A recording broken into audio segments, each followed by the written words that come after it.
everyone. Hope you're doing well. And so I'm going to kick off with tonight's session. Okay, so up until this point, I hope that you've had a chance to go through ARC to really just get a feel for all the resources that have been uploaded for you. Have a look at your ICE tasks that need to be completed. Remember, you have to complete 4 ICE tasks. They're very short exercises, just quick tasks, multiple choice, fill in the blanks, that type of thing. Try and complete that as soon as you can. It also helps you to familiarize yourself with some of the content. Okay, and then assignment 1 is approaching us very quickly, and I hope that you've had an opportunity to go through my recording, which I think should assist you quite a bit. And remember the important stuff, referencing, ethical AI usage, that type of thing. Also, just a reminder that should you need assistance, I'm always here to help. Okay. So this evening, I want to go over Learning Unit 4 and touch on some important stuff from Learning Unit 5. So Learning Unit 4 deals with managers, right? What is management? How do we plan? What roles do we perform? So Masberg has a or managerial role framework. And what this says is that it guides sort of the tasks that managers do. And you will see on your screen that there are 3 main goals, or main categories of what managers do. And within those 3 categories, there's a list of other sort of roles. Okay. So as a manager, at various points through your journey, and the day even, you take on different personalities, I want to say, and roles. The first one is informational roles. And within this category, you either monitor, you're a disseminator, or a spokesperson. Okay. And these 3 roles deal with information. So as a monitor, you are constantly monitoring the environments. Last week we spoke about internal and external environments. You're monitoring situations, you're monitoring opportunities, gaps in the market, um, any threats that are possibly on the horizon. You're monitoring situations and information all the time. And then you are then taking that information that you have learned and you are disseminating it to the relevant parties or stakeholders. A disseminator means to spread information, to share information. Okay. And then you are often a spokesperson. You speak on behalf of your company, you speak on behalf of your department. And it all falls under informational because you are gaining information through monitoring. You are sharing that with the specific departments or stakeholders. And then you are speaking on behalf of your organization based on the knowledge and information that you've gained. Right. The next category is interpersonal roles. And in this role, you are dealing with people, stakeholders, and engagements. Okay, the first one is a figurehead. A figurehead is, in this role, a manager speaks on behalf of their company. They lead, they stand as the foreperson for their company. All right. They take on that leadership role on behalf of their company. A liaison is somebody that speaks between 2 people. So they will liaise between different stakeholders, such as um, perhaps linking their marketing department with correct marketing opportunities. They liaise between the CEO of the company and senior managers and the employees in the department or below them. They may also liaise between senior management and lower level managers, as an example. So it is being that person that's a buffer, takes information, shares information, and works between 2 groups of people in essence. And then as a leader, is somebody that motivates, encourages, and leads by example. Okay. The third category that we speak about is decisional roles. And in this category, a manager is responsible for selecting a decision, taking it, and then dealing with the repercussions that come with that, or opportunities that come with that. So in this role, a manager can be an entrepreneur. In essence, they can look at all their resources that they have, they can look at the problems, the gaps, the opportunities, and they can find spaces and ideas to grow the business. All right. Where there are problems, they can identify an opportunity. Where something may seem saturated with ideas, they can think of a new innovative idea. So it's that ability to think, to create new ideas, to solve problems. And within big companies, there is a name for these people. We call them intrapreneurs because, in essence, they do what an entrepreneur does, but they use company resources and they generate ideas for big companies, right? Within this role, they are a negotiator. So often they, on behalf of their company, on behalf of their department, on behalf of their team, they negotiate between two parties and they come to some sort of agreement. Okay.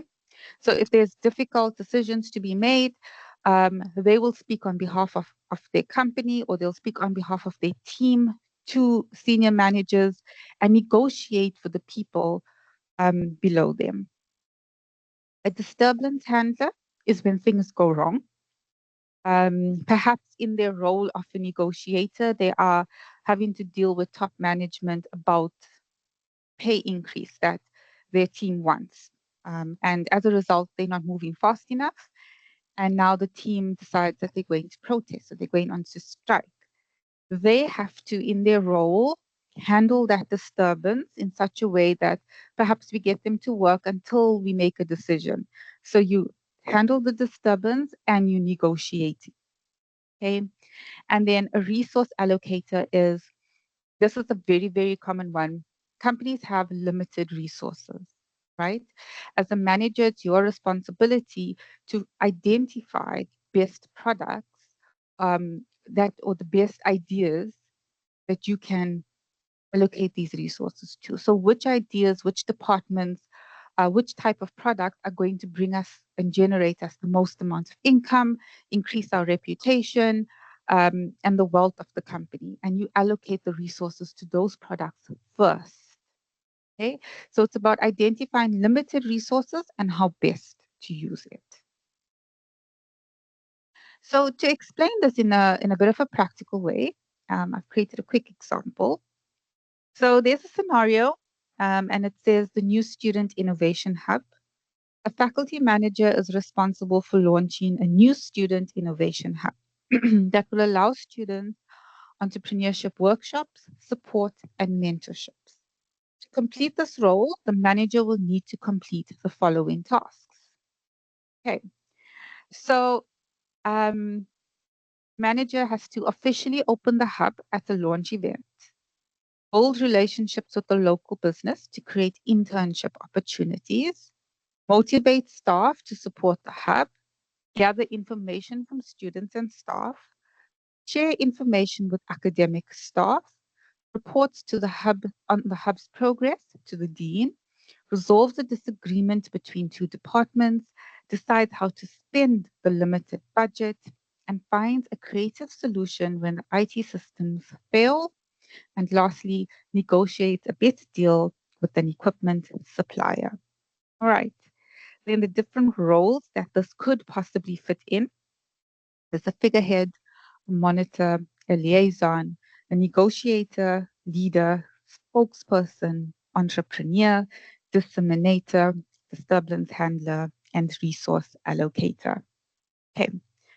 Now, it is important for us to differentiate between these roles. Okay. What I do want to say is that this explains that for each role, we don't have a different person. So one person, one manager at various times take on these roles, either simultaneously or as the need requires. But one manager has to fill all these needs. This will give you an idea of a skill set that a manager needs. Okay, so let's see. Officially opens the hub at the launch event. Okay, so this is speaking on behalf of your company. Um, you are representing your company. Okay. So in this role, you are a figurehead. Then the manager has to build relationships with local businesses to create internship opportunities. Okay. So they have to speak to different stakeholders. And in that, they are a liaison. Okay. So they're speaking between their company and potential internship companies that can offer internship. Then motivate staff to support the hub. Okay. And in this role, they're a leader. So they are leading by example and they are encouraging others to follow them. Then gathers information from students and staff. And in this role, they are monitoring. Okay, they're looking at the different stakeholders and they're acquiring information. And then shares information with academic staff.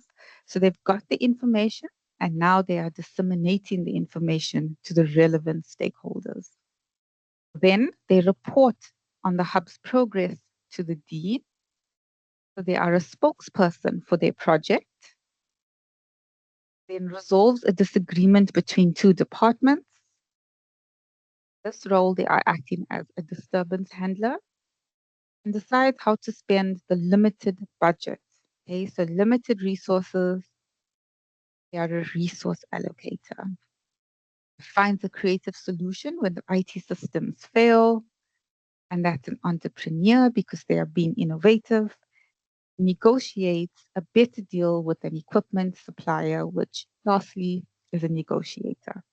Okay, so I hope through this scenario, what you can see and what you do take from it is that a manager can actually go through all these roles in one day, also numerous times during that one day.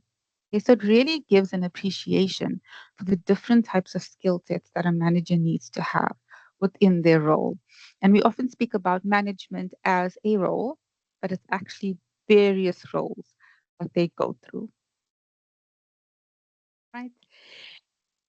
Perform this adequately, we say that managers need three main skills. First one is conceptual skills, and that's the ability to see into the future, to think, to plan, to really sort of think strategically. Where does the company want to be? What are the goals that a company needs to achieve? Okay, so it's really that thinking ability, that foresight ability. The second one is interpersonal skills, and that's the ability to work with people, negotiate, to handle difficult situations, to speak on behalf of people, to get people um, to agree, I won't say agree with you, but to encourage people to follow you, to respect you. Okay? And technical skills, which is the actual ability to do the job. Right. So if you are a manager in a um, car servicing center, it's the ability to actually understand is what goes into servicing a car, the different parts of it, processes, to actually do the job. Okay. So manager has to have all three skills. However, depending on where they sit within the management spectrum, they use dominant skills, so the main skill that they use. It doesn't mean that they don't need the other skills, and it doesn't mean that they don't use the other skills. But the dominant skill is the one that they focus on because they use it all the time. So top managers use a lot of conceptual skills. And this is because they set the vision and mission for a business. They have that ability to just think into the future, to set up the processes to meet the objectives of the company, to really see opportunities and how to take advantages of those opportunities, to notice when things are not going according to plan. When do we need to pivot? When do we need to change? Do we need to switch resources? Do we need to switch skill sets? So they use a lot of thinking skills. Okay. They do deal with other managers and people, um, but sometimes they have middle managers to do that. And then usually managers start at the bottom and work their way up. So they have to have a little bit of technical skills, but they don't necessarily use it all the time.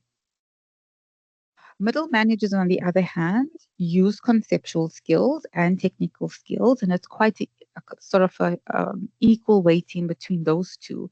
But their dominant skill is interpersonal skills. And the reason for this is that they work between top and lower management. And they normally work as that liaison, take the vision from the top management and disseminate it to lower level management in a way that they can understand, in a way that is needed for their departments. They also then take concerns from lower level management and move to top management and express the concerns and the goals of their lower level management. So, a lot of interpersonal skills. When there are disturbances, they serve as that negotiator between the two. Then, lower management does use conceptual skills and interpersonal skills, but their dominant skills is technical skills, the ability to do the work. And if you have to think about where they fit in, lower level management will be supervisors. It will be people on the floor that manage the employees. And so if you think about a service like a retail service, lower level management supervisors, and they are usually called upon when employees need help. To assist with correcting something that may have been cashed up incorrectly, that type of thing. So they use a lot of technical skills to manage their employees and manage their roles. So very importantly, and this is a very common exam question, is which is the dominant skill or the skill that a certain level of management uses the most? And that is conceptual skills for top management, interpersonal skills for middle management, and technical skills for lower level management. But also important to note is that they do have and use the other skill sets. It's just that these are their dominant skill sets because of the role that they serve. Okay, I hope that that has made sense to you so far. And then in as part of a manager, um, one of the first, I want to say, functions of management, and one of the most important functions, in my opinion, is planning. Okay, so a manager has to plan their company. And usually a manager goes through a process, what we call the planning process. Now, this planning process can happen very quickly. We can move from one step to the other very fast, or we can actually take a long period of time to move between the steps. Sometimes we can move between a few steps really quickly and then ponder on some for a while. Okay? And this process is not, there's no start and end to it. Hence, it's a process. Okay? It's the planning process. Every plan that we have, managers go through this process. Just sometimes they don't do it, they're not aware that they're going through the process, but cognitively in their mind, in practice, they are going through the process. Okay, so the next time you make a decision or you think of something, I want you to remember this planning process and think about whether you went through the process. Okay, and it can be something really simple, um, like perhaps finding something to eat. And I'll take you through an example that resonates with you. The first step is to establish a goal. So we always plan when we want to achieve something, all right? It can be to pass a module, it can be to graduate, it can be to start a business idea, it can be to pull ourselves and have something for dinner. Okay? When we know what we want to achieve, we have to then make a decision on how do we go about to achieve this, right? People often think that that step comes very quickly, but it doesn't. When you have a goal, you automatically think of different ways to achieve that goal. Okay. If you wanted to pass this module, you could have thought about setting up a study plan. You could have thought about perhaps not attending classes. You could attend classes. You could complete all the assessments well in advance. You could cram the night before. If you were hungry, you could have something to drink to fill yourself. You could have something to eat. You could have fast food. You could have home cooked food. You can have a snack. You could choose not to eat at all. Okay, so different plans to reach your goal. When you start to evaluate the plans, is obviously we cannot go through every plan that we have, every route to achieve our goal. So in our mind, we can either do it very quickly, we evaluate and select the best plan, or we go through a process of actually determining the strengths and weaknesses of each plan that we have. Okay. So if you wanted to your qualification, you want to pass your degree, you want to graduate, okay, you will develop different plans. Do I study in the evenings? Do I study over the weekends? Do I wake up early in the morning and study? And then you evaluate each plan. Okay, if I wake up early in the morning, um, possibly can't wake up and I might not stick to every day. If I study late in the evenings, perhaps I might be tired and it's not the best time for me to cognitively gain information. Perhaps weekend is the best time. Okay. So you've evaluated all the plans and you've selected the best one. Quick way to go past through that is if you were deciding what to eat, you were hungry, you could either eat fast food, home cooked food.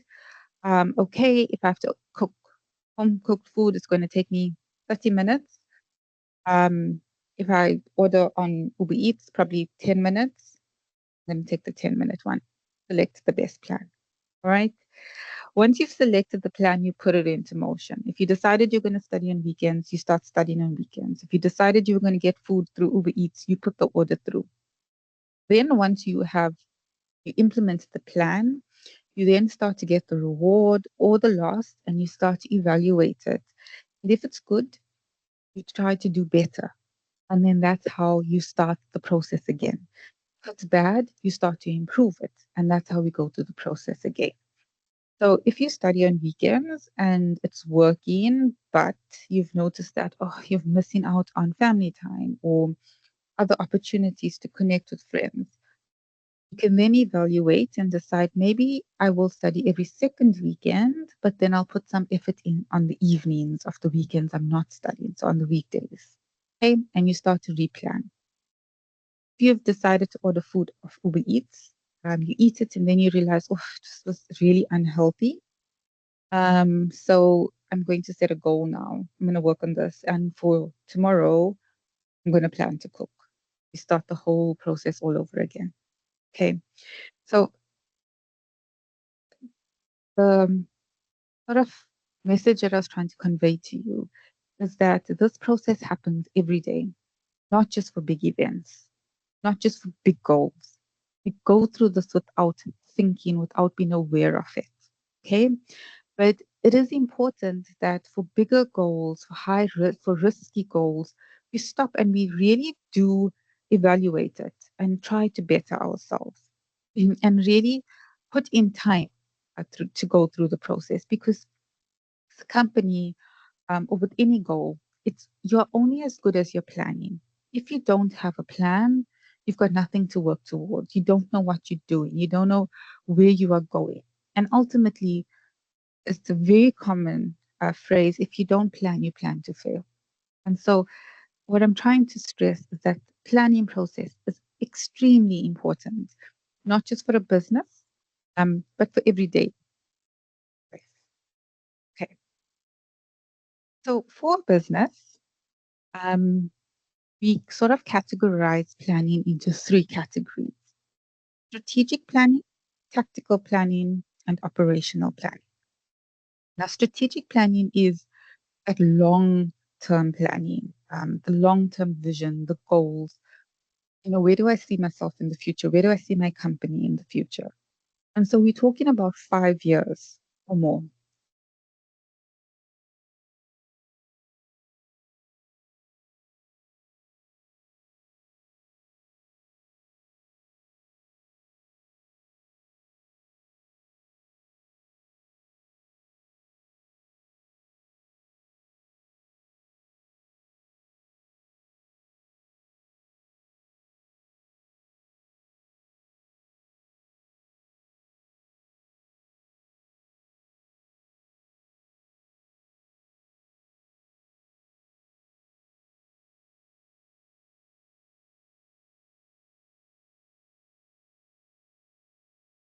Okay, and so previously, when we used to talk about strategic planning, we used to look at 10 years into the future. And with the way that things evolve and how rapid things occur, we now look at 5 years. Okay? People responsible for strategic planning is your top management. Remember, their dominant skill is conceptual skills. So they are mostly involved in the strategic planning.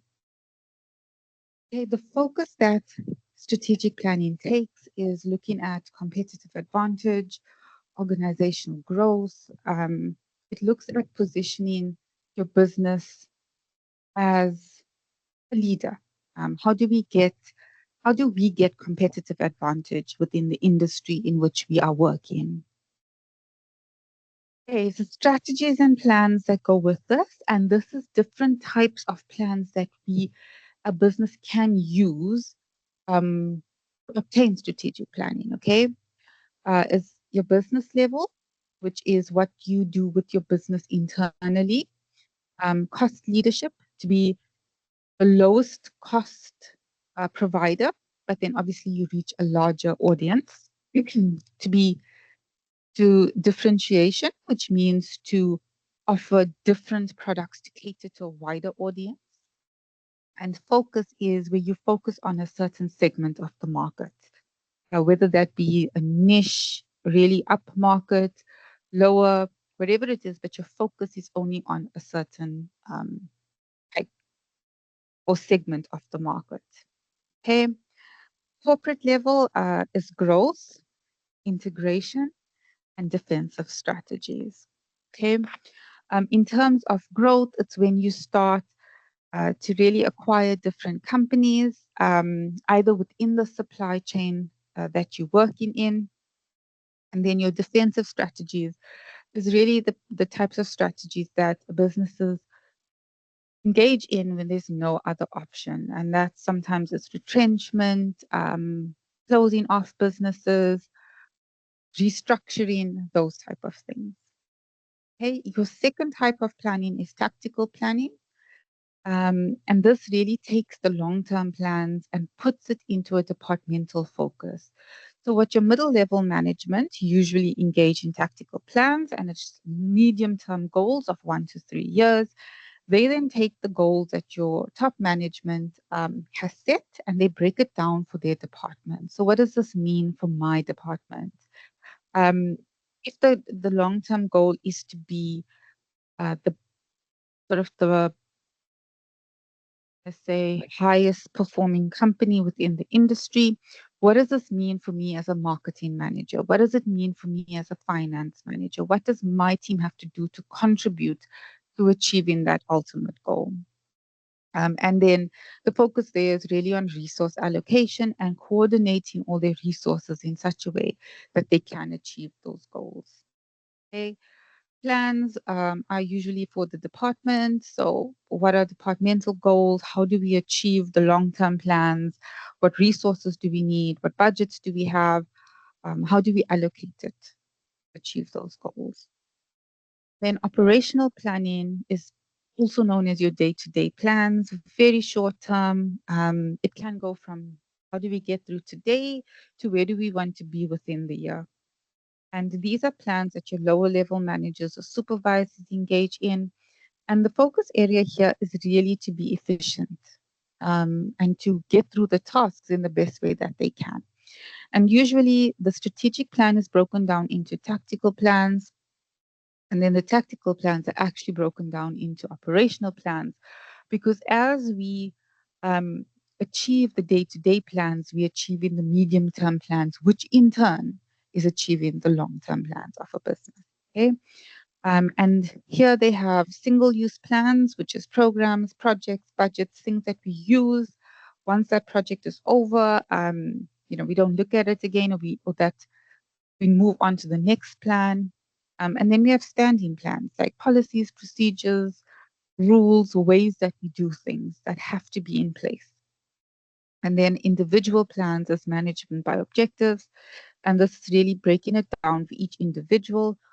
What do they need to achieve? Negotiating with them, coming up to some type of agreement to achieve those goals. So it's a very collaborative approach to management. Okay.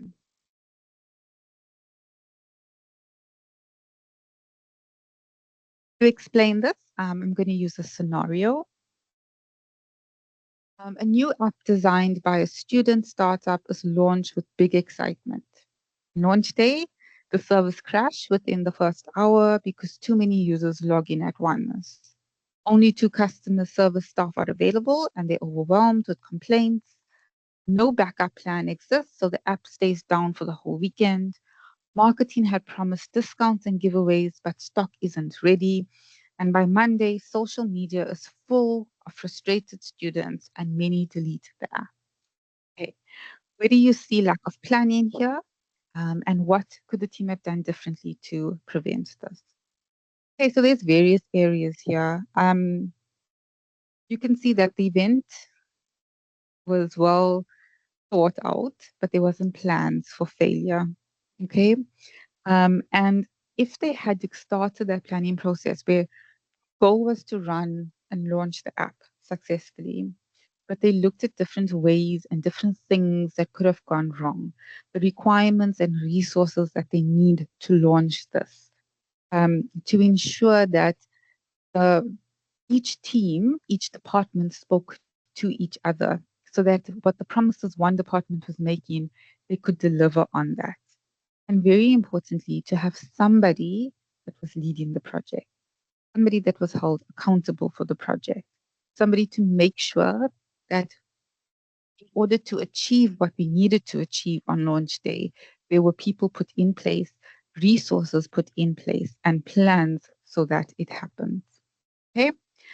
And I want you, when you do listen to this recording, to have a think about what would you have done differently. Okay. So I really do hope that when you do listen to this, that it makes sense for you. And if there's anything that you don't understand, then please, as usual, you're welcome to email me, to WhatsApp me, to call me. Wish you the very best. Please just remember that your assignments are due very soon. And take care. Goodbye.